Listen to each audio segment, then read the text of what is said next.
today we are going to be splitting this transmission. It is totally fine, but what happened is I was an idiot and I didn't tighten the backing plate for this, which basically holds your throwout fork. So the pin backed out just enough to fall out here and the force cracked the housing. So I have another housing and it is good. So we are going to crack this open, take all the gears out and switch the housings over. What I'm assuming we're gonna have to do is zip off all of these bolts. So I loosened them with a breaker bar. These are 14 mils and I'm just gonna zip them off right now. I have this cardboard laid down because I am sure, even though I drained this thing, that there is going to be a ginormous mess after I'm done doing this.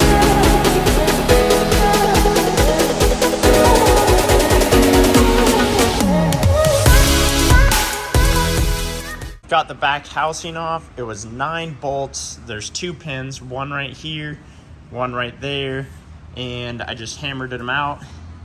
I'm trying to be super organized about this. I'm gonna take these out and set them aside.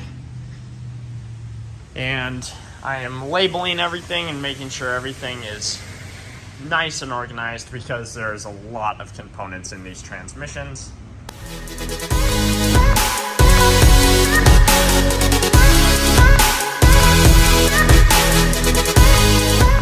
Got all the bolts out and organized. You're gonna want to lay the side that has the starter down. This is a 444 transmission, but this is the same exact situation with the 411 transmission.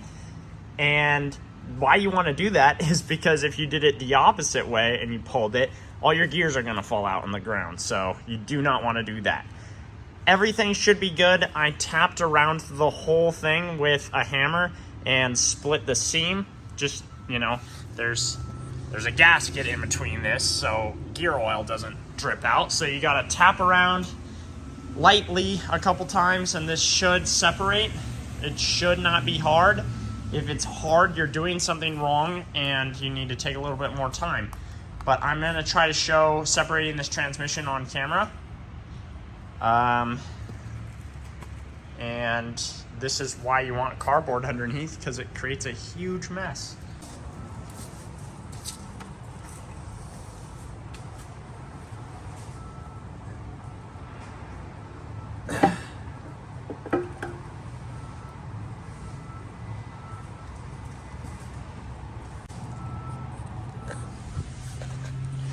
Alrighty, so this is pretty awesome looking. All the gears look really good. This is actually a very new transmission. I was just stupid, like I said, and broke the housing. So, but all the gears do look very nice. Everything looks super clean in there. I don't see any metal at all, which makes me really happy. Now we just have to figure out how to get these gears out of the transmission housing and back in without losing anything, which is kind of intimidating, but we're gonna give it a go. As I suspected, this project has become a lot more messier than I predicted. It turns out that there's something going on with the shift forks. Something is not right with this half of the transmission that I was planning on using. Thankfully, I have another blown 411 transmission.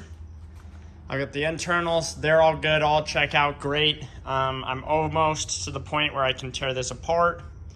But check that your transmissions are fully out of fluid before you open them, because this is gonna be just a pain in the butt to clean up.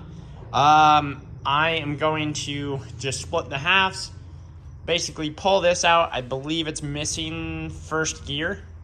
That's what I believe. Make sure there's no metal in it, and then we're gonna swap that stuff back into this and call it a day. All right, so I've got the casing split on that other broken 444 trans. But now that I'm looking at it, I literally do not see, oh, okay, yeah, I see what's wrong.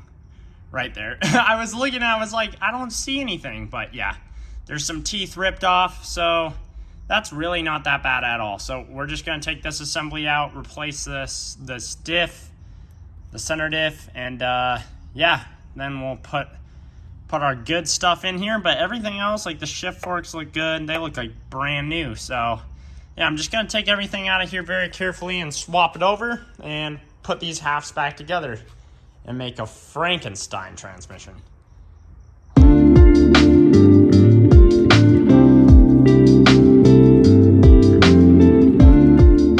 Alright, so I got everything clean along the edges here, got all the old RTV off. Everything's in place, it all turns nice and smoothly. All the retaining pieces are in. And we made sure to get all the metal out of here from the last broken transmission. Now I've got some RTV. It's what Subaru uses from the factory. We're gonna go around.